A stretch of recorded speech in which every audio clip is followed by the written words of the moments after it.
ជំរាបសួរលោកគ្រូសួស្តីអ្នកទាំងអស់គ្នាខ្ញុំឈ្មោះណាមចាន់សុជីតាមកពីក្រុម SU6 ញ៉ៃនៅយកមកបញ្យល់មេរៀនថា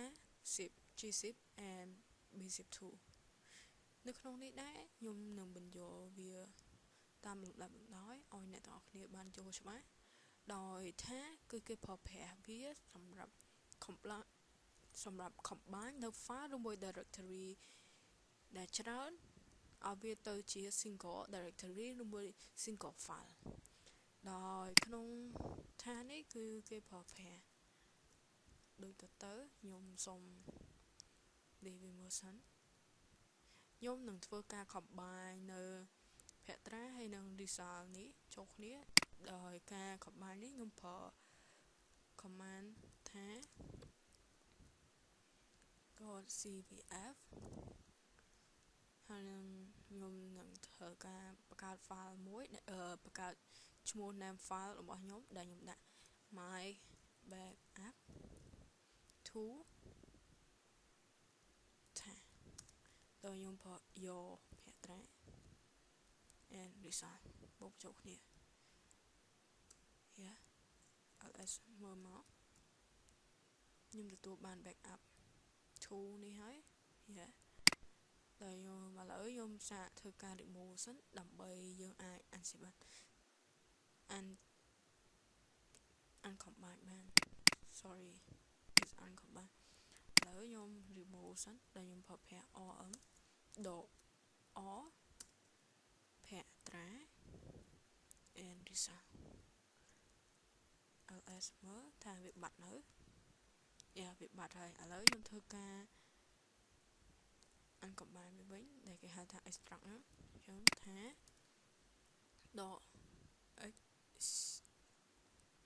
.xvf ដោយខ្ញុំដាក់នៅ file name ខ្ញុំដែលបានបង្កើតនោះ backup to ខ្ញុំភ្លេចប្រាប់កន្លែងនេះកន្លែង x នេះគឺ stand for extract v stand for verbose and f stand for specific file name សម្រាប់ឯលើនេះវិញwait c គឺ stand for combine ឥឡូវខ្ញុំសុំ ls វាមើលថាយើងបាន extract វាបាននៅ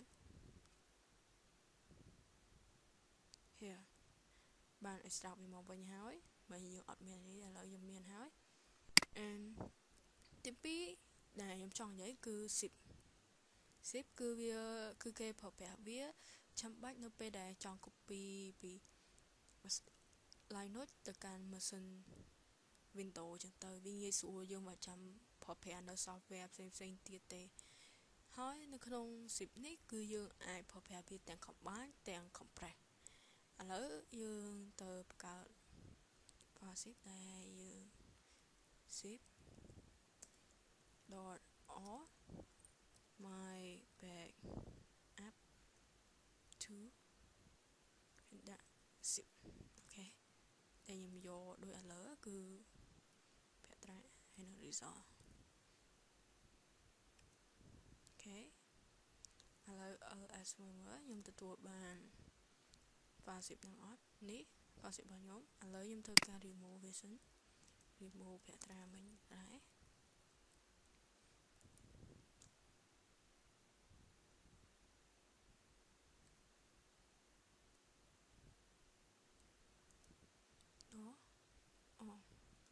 space អូខេ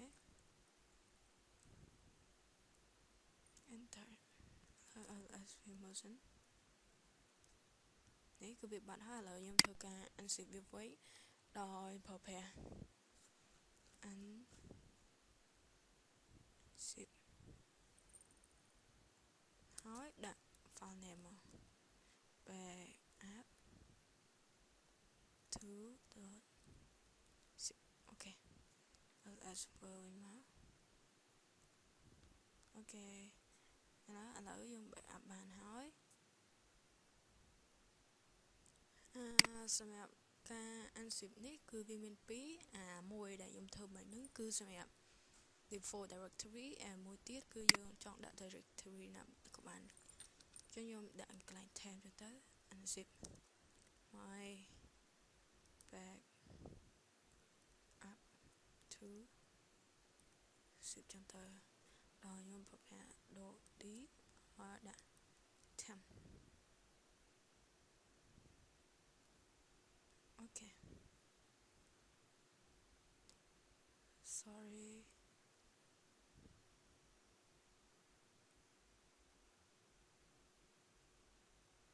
អូខេ wait ខ្ញុំសុំមើលនេះបន្តិចឥឡូវខ្ញុំដាក់នៅ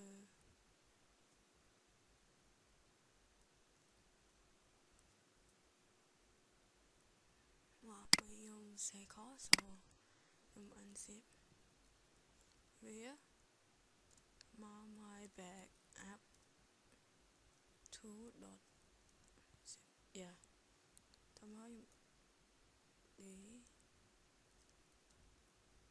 temp right wait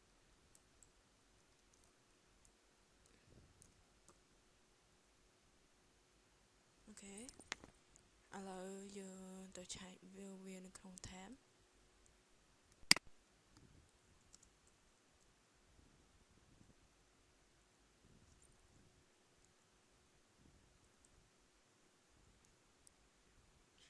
yeah នេះឃើញទេវាមានក្នុងហ្នឹងអញ្ចឹងអាហ្នឹងគឺជារបៀប unzip ហើយយកទៅដាក់នៅកន្លែងទីតាំងណាដែលយើងចង់ដាក់អញ្ចឹងណា yeah and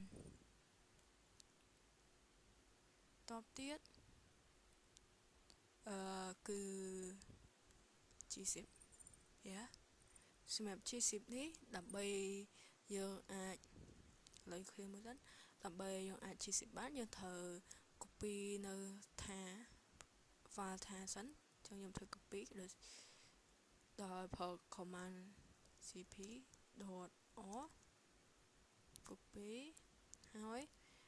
my backup to dot right dot ថាអូខេដល់ខ្ញុំបាក់ជួប backup វាថ្មីដោយ gzip dot ថាអូខេឥឡូវ ls មើលថាវាចេញអត់យ៉ាវាចេញអញ្ចឹងខ្ញុំធ្វើការ compress វា